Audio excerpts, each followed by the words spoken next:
ಎಲ್ಲರಿಗೂ ಅಡುಗೆ ಸಾಧನಕ್ಕೆ ಸ್ವಾಗತ. ನಾನಿವತ್ತು ಇನ್ಸ್ಟ್ಯಾಂಟ್ ಮಾವಿನಕಾಯಿ ಪಿಕ್ಕಲ್ ಹಾಕೋದು ಹೇಗೆ ಅಂತ ತೋರಿಸ್ತಾ ಇದ್ದೀನಿ. ಮಾವಿನಕಾಯಿ ಸೀಸನ್ ಸ್ಟಾರ್ಟ್ ಆಗಿ ಹೋಗ್ಬಿಟ್ಟಿದೆ, ಹಾಗಾಗಿ ಇದು ಪಿಕ್ಕಲ್ ಹಾಕೋದಕ್ಕೆ ಸೂಪರ್ ಟೈಮು. ಈಗ ಈ ಇನ್ಸ್ಟಂಟ್ ಮ್ಯಾಂಗೋ ಪಿಕ್ಕಲ್ ಹಾಕೋದು ಹೇಗೆ ಅಂತ ನೋಡೋಣ ಬನ್ನಿ. ನಾನಿಲ್ಲಿ ಒಂದು ಮಾವಿನಕಾಯಿ ತೊಗೊಂಡಿದ್ದೀನಿ. ಅದನ್ನು ಚೆನ್ನಾಗಿ ತೊಳೆದುಬಿಟ್ಟು ಒಂದು ಬಟ್ಟೆನಲ್ಲಿ ಒರೆಸಿಟ್ಕೊಂಡಿದ್ದೀನಿ. ನೋಡಿ, ಈ ರೀತಿ ಮಾವಿನಕಾಯಿ ತೊಗೋಬೋದು. ಜಾಸ್ತಿ ಹುಳಿ ಇರಬಾರ್ದು, ಅಂಥ ಮಾವಿನಕಾಯಿ ತೊಗೊಂಡ್ರೆ ಈ ಉಪ್ಪಿನಕಾಯಿ ಚೆನ್ನಾಗಿರುತ್ತೆ. ಈ ಮಾವಿನಕಾಯಿನ ಸಣ್ಣ ಸಣ್ಣಕ್ಕೆ ಕಟ್ ಮಾಡಿಕೊಂಡು ಈ ರೀತಿ ರೆಡಿ ಮಾಡಿಟ್ಕೊಂಡಿದ್ದೀನಿ.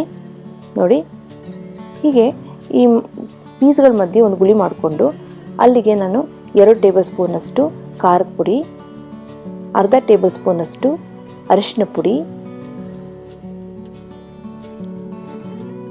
ಹಾಗೆಯೇ ಸ್ವಲ್ಪ ಹಿಂಗು, ರುಚಿಗೆ ತಕ್ಕಷ್ಟು ಉಪ್ಪನ್ನು ನಾನಿಲ್ಲಿ ಸೇರಿಸ್ತಾ ಇದ್ದೀನಿ. ಬೇಕು ಅಂದರೆ ನೀವು ಸಾಸಿವೆ ಪುಡಿನೂ ಸಹ ಇಲ್ಲಿ ಸೇರಿಸ್ಕೋಬೋದು, ರುಚಿಯಾಗಿರುತ್ತೆ. ಇಲ್ಲಿ ನಾನು ಒಗ್ಗರಣೆಗೆ ಉಪ್ಪಿನಕಾಯಿಗೆ ಎಣ್ಣೆ ಹಾಕೋದಕ್ಕೆ ನಾನಿಲ್ಲಿ 2 ಟೇಬಲ್ ಸ್ಪೂನ್ ಅಷ್ಟು ಎಣ್ಣೆನ ಬಿಸಿ ಮಾಡ್ಕೊತಾ ಇದ್ದೀನಿ. ಎಣ್ಣೆ ಬಿಸಿ ಆದಮೇಲೆ ಸ್ವಲ್ಪ ಸಾಸಿವೆನ ಇಲ್ಲಿ ಸೇರಿಸ್ತಾ ಇದ್ದೀನಿ. ಸಾಸಿವೆ ಚೆನ್ನಾಗಿ ಚಟಪಟ ಅನ್ನಲಿ. ತುಂಬಾ ಬೇಗ ಮಾಡಬಹುದು ಈ ಉಪ್ಪಿನಕಾಯಿನ, ತುಂಬಾ ರುಚಿಯಾಗಿರುತ್ತೆ. ಈ ಎಣ್ಣೆ ಸ್ವಲ್ಪ ಆರಿದ ಮೇಲೆ ನಾವು ಗುಳಿ ಮಾಡ್ಕೊಂಡಾದ್ಮೇಲೆ ಪೌಡ್ರ್ಗಳನ್ನ ಹಾಕೊಂಡಿದ್ವಲ್ಲ, ಅದ್ರ ಮೇಲೆ ಈ ಎಣ್ಣೆನ ನಾವು ಇಲ್ಲಿ ಸೇರಿಸ್ಬೇಕಾಗುತ್ತೆ. ಇದನ್ನು ಏನಕ್ಕೆ ಈ ಥರ ಮಾಡ್ತೀವಿ ಅಂತಂದರೆ, ಎಣ್ಣೆಗೆ ನಾವು ಖಾರದ ಪುಡಿ, ಅರಿಶಿನ ಪುಡಿ ಎಲ್ಲ ಹಾಕ್ಬಿಟ್ರೆ ಹೀಟಿಗೆ ಖಾರದ ಪುಡಿ ಕಲರ್ ಎಲ್ಲ ಚೇಂಜ್ ಆಗುತ್ತೆ, ಟೇಸ್ಟ್ ಚೇಂಜ್ ಆಗೋಗುತ್ತೆ, ಸುಟ್ಟಂಗೆ ಆಗೋಗುತ್ತೆ. ಹಾಗಾಗಿ ನಾವು ಪುಡಿ ಮೇಲೆ ನಾವು ಬಿಸಿ ಎಣ್ಣೆ ಹಾಕೊಂಡ್ರೆ ರುಚಿನೂ ಚೆನ್ನಾಗುತ್ತೆ, ಕಲರು ಸಹ ರಿಟೈನ್ ಆಗುತ್ತೆ. ನೋಡಿ, ಎಲ್ಲನೂ ಮಿಕ್ಸ್ ಮಾಡಿ, ಉಪ್ಪು, ಖಾರ, ಅರಿಶಿನ ಪುಡಿ, ಹಿಂಗು ಎಲ್ಲನೂ ಮಿಕ್ಸ್ ಮಾಡಿ ಈ ಉಪ್ಪಿನಕಾಯಿನ ನಾವು ಆರಾಮವಾಗಿ ಫ್ರಿಜ್ನಲ್ಲಿ 2 ವಾರದವರೆಗೂ ನಾವು ಸ್ಟೋರ್ ಮಾಡ್ಬೋದು. ಏನೂ ಆಗಲ್ಲ.